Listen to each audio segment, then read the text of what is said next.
Dalen stands in the surreal heart of Kinnear's dimension. The air glimmers with the weight of countless moments. The fabric of time seems to pulse faintly, as though alive. After over a year of walking through time and witnessing the moments that led to the War of the Four Nations, Dalen feels the weight of it all settling on his shoulders.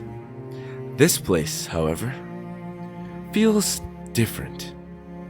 Final. He takes a deep breath, steadying himself. Alright, Kinnear.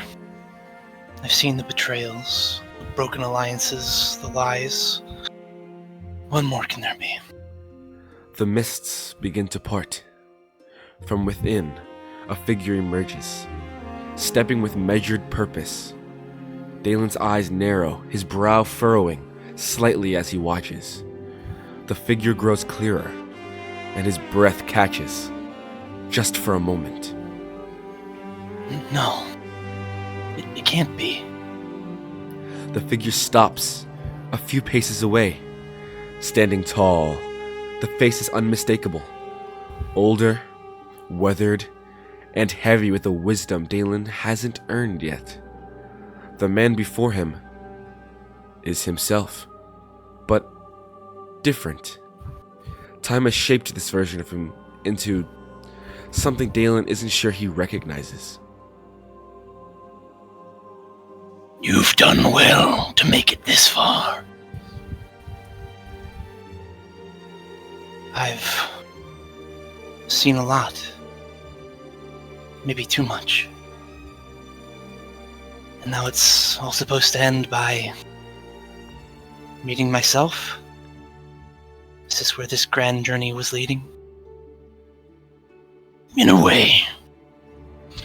You've been walking through time, learning the threads that weave this war together. But there's one thread left to see. The one that ties it all.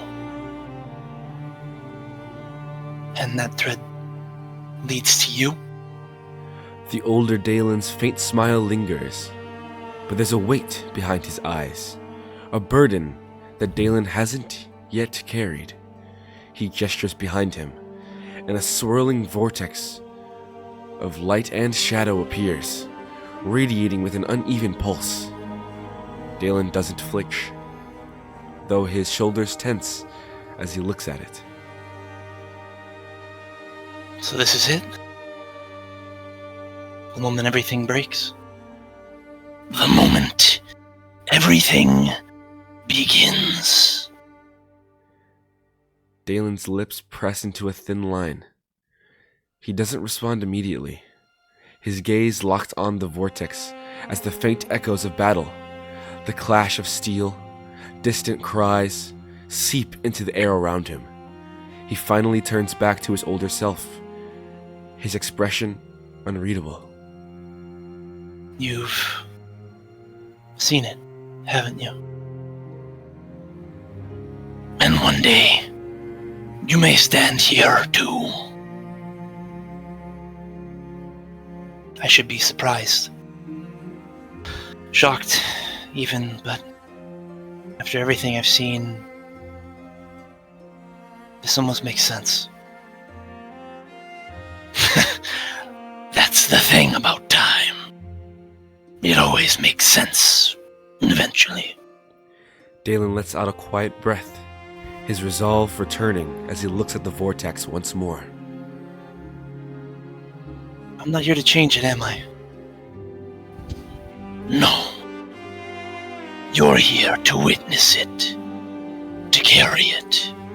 Dalen turns back to him, his expression calmer now, though a flicker of hesitation still lingers in his eyes.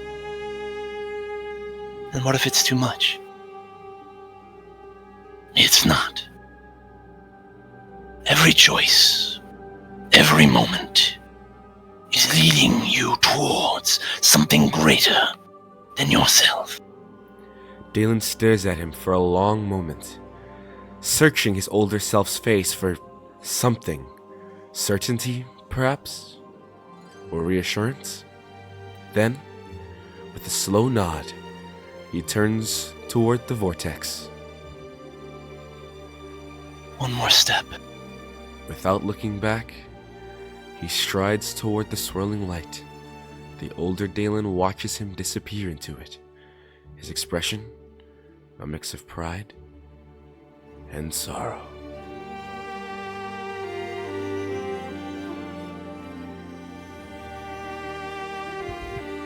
Ishgamel, a neutral port island. Not too large, but large enough that it's somewhat of a nation for the purposes of this meeting. It has towering spires, bustling docks, and an ornate central meeting hall overlooking the sea. Think of it like a small outpost in Sea of Thieves.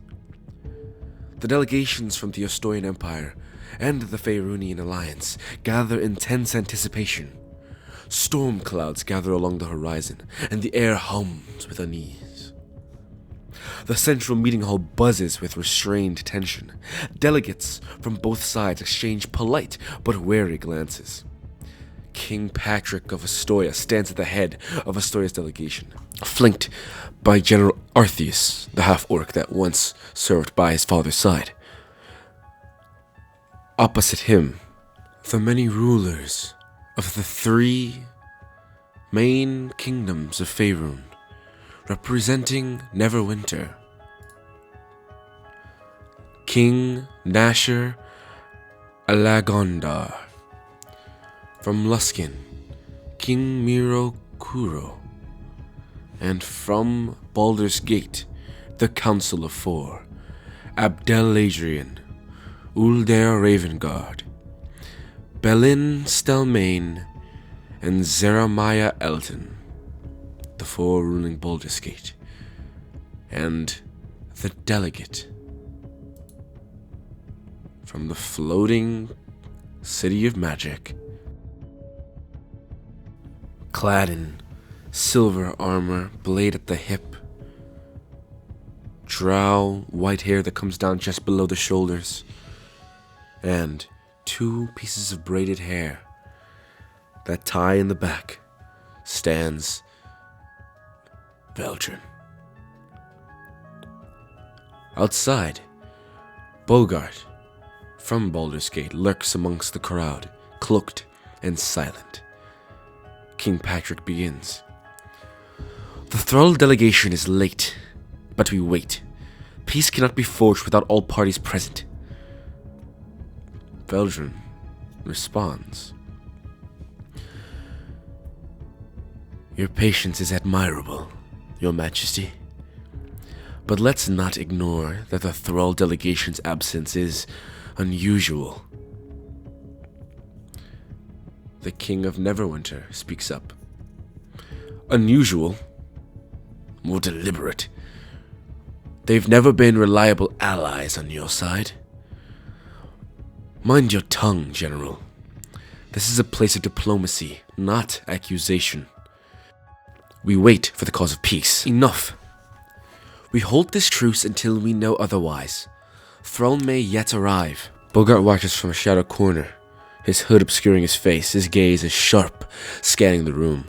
He mutters to himself. Peace. Peace. Peace. Peace. It's a fleeting illusion. A sudden, distant sound draws attention. A low rumble echoes across the docks. Delegates exchange uneasy glances as the sound grows louder. A soldier bursts in. Sire! Ships! Unmarked vessels approach from the sea. King Patrick steps forwards. What kind of ships? Warships, Your Majesty. They're preparing to dock.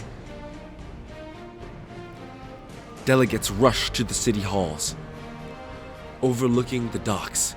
On the horizon, blackened ships with tattered sails approach. Flames flicker ominously on their decks. The Asturian and Faerun forces scramble to defensive positions. Veldrin steps forward. This isn't Thrall. You're right, says the hand of the King of Astoria, now General Artheus. It's Zorella's army. The God of Flames makes her move. Cannon fire erupts from the ships, striking the docks and setting them ablaze. Chaos ensues as the delegates scatter and soldiers rally to defend the city. Bogart, still cloaked, blends into the crowd. Silently he says to himself, "Another damn half-god."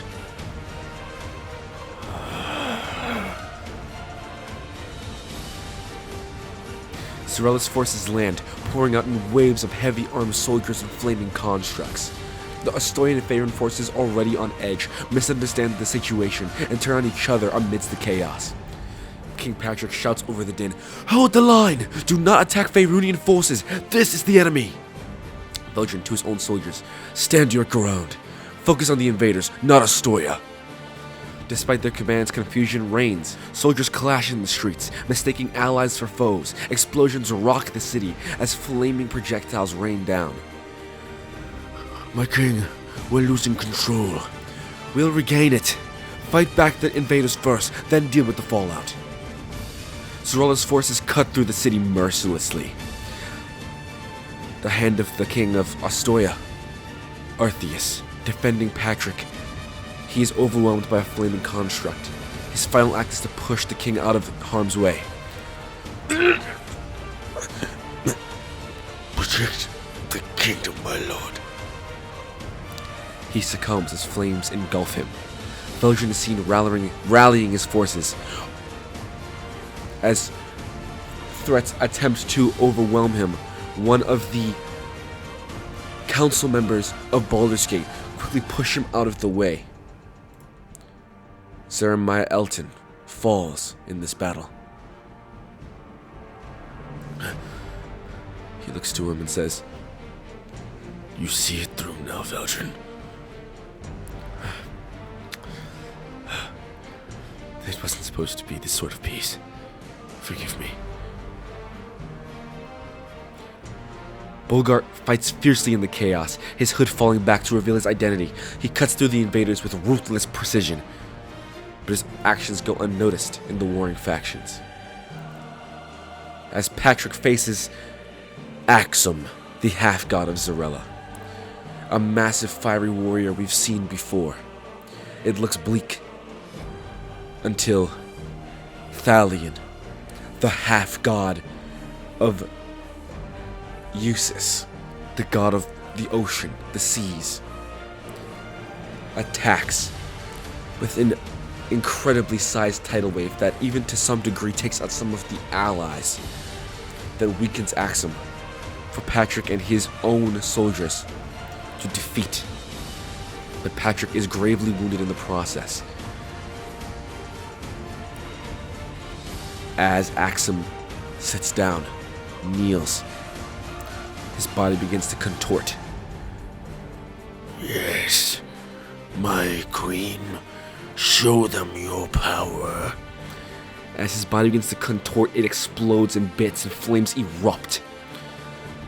King Patrick collapses to his knees, bloodied. "We failed." Bogart looks towards the terror that at this point has been lasting hours on end. Countless death, countless bloodied battles. And he sees another half-god potentially killing who knows how many soldiers or pedestrians in battle. And he sees King Patrick siding with a half-god, and the anger pursues in him as he clutches the blade that was once held by the half-god of Mimir. He approaches King Patrick from the back as he's already bloodied, to which Veldrin puts his hand upon Bogart's shoulder. "No, I will take care of this. You were Grof's friend. Why should I trust you?" Pulling Bogart's shoulder back and taking a step towards Patrick, Veldrin replies, "Because he did once too." He walks over to King Patrick on the ground, and in response to his "We failed," Veldrin replies, "Not yet. There's still a fight to be won." as fire erupts from the back of this half-god, and a visage of Zarella erupts. Magma and flames go flying, taking out tens of thousands. Veldrin escapes, getting King Patrick and all of the kings away. Before looking back at everyone in panic, the soldiers, stray kings, stray army members. And he looks towards the Zarella as she responds. I think I've heard your name before. Veldrin. The Serene. You wish to stop my anger and chaos. Veldrin simply looks up and holds his right palm out, and these glowing sigils begin to pulsate along his arm as he says to himself, "We have one shot at this, Netheril." Her flames begin to suck towards his right palm. She says, "What are you doing?" And erupts flames towards him, engulfing him. He still stands, unmoving, unshaken, as the armor around him even begins to melt along his body. Wounds will heal, but I only have one chance to make peace in this war.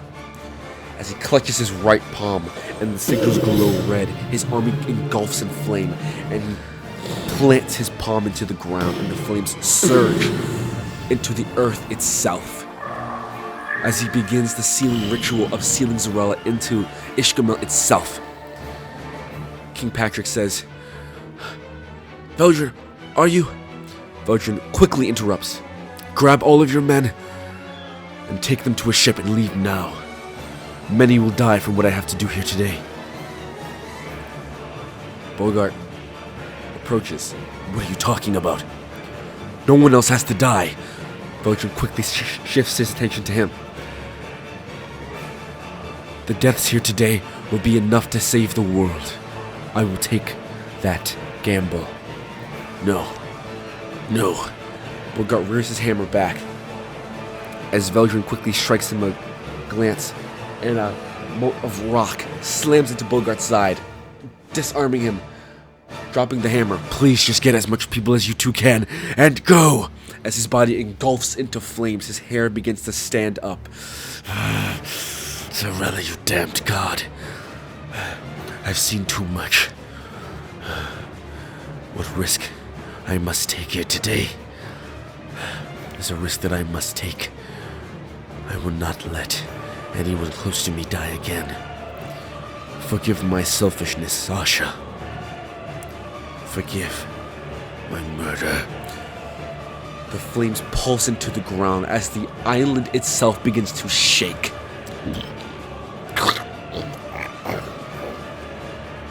Veldrin splits the top half of the island from the bottom half that moves into the ocean itself, and begins to move it and push it under the water. Those who didn't make it to a ship are quickly engulfed or wrapped into these flame tendrils that still erupt from him attempting to push and seal Zarella into the ground. She still tries to escape. All living beings wrapped, their feet, their bodies wrapped by flames, pulled down to the bottom of the ocean as Veldrin begins to sink with the island, begins to lose consciousness. Bogart grabs him and pulls him up towards one of the nearby ships. As Veldrin begins to open his eyes before losing consciousness, he sees you, Dalen. He goes, "Peculiar. Where have you been?" Before his eyes blink, like whatever he was looking at is no longer there. Peculiar. As Veldrin fades unconscious, not just by nigh drowning, but the amount of sheer energy and mana he had to use to pull off this feat. Dalen, you stand. For days, about 4 days as ships leave and return to what was once the small nation of Ishkamel. As you look around the expanse, the remnants of one of the greatest wars this world has ever seen. The bodies that float along the water, the blood that mixes with the ocean. The world around you begins to flake like a broken puzzle as a tornado swirls around you, and you are once again in the same orange expanse that you would know to be Kinnear's dimension. And you look in front of you, and you see one of your mothers. You see Force. Once before you've seen her as the visage of Kinnear when she once approached you recently. But the voice is still regal, godly, divine. She begins. Well, Obsidian? Forged through time like molten rock, channeler and protector of time. You have done well to make it this far. Tell me, what did you learn? What? I learned the consequences of actions. Good and. I learned that all of everything else past must not repeat. I learned how everyone, everything, all of it ties together. It's connected. Yes, it's all connected. As a ball of yarn is all connected, but has no clear beginning and end. Yes, Dalen, the past must not repeat itself. So often, mortals fall for the same mistakes over and over again. I gave the chronolith as a blessing, and it is being used to end lives. You have done well to bear the foolishness of your fellow mortals. It's been so long. I saw more than everything I've seen before with my friends. My friends. What happened to them? Are they alright? I almost forgot what led me here after seeing all of that. Valania. What happened to her? What even is the purpose of the chronolith? It saved her before, but now I still have so many questions even after so many answers have been shown to me. When you return, it'll be but a week from where you left off, for everyone involved. Well, except Reed's daughter. Time has passed for her to a scale unparalleled, but there is still time to save her before she is returned to dust. It was meant to save the Reeds, keep them alive and well, and she has been used as a battery to sift through time. Your comrades are fine, physically. Mentally, it is up to them. I understand. I will save her. And I will stop this past from ever repeating. I know what I need to do. Yes. Good, Dalen. Unfortunately, The metaphorical snowball has already begun to roll. But I'm sure you will find out soon enough. Stand strong, Obsidian. I'll be watching. She reaches her hand out and she rubs her thumb along your face. And as she does, your eyes see a flash of orange light and feel the ground beneath you begin to shake and sift.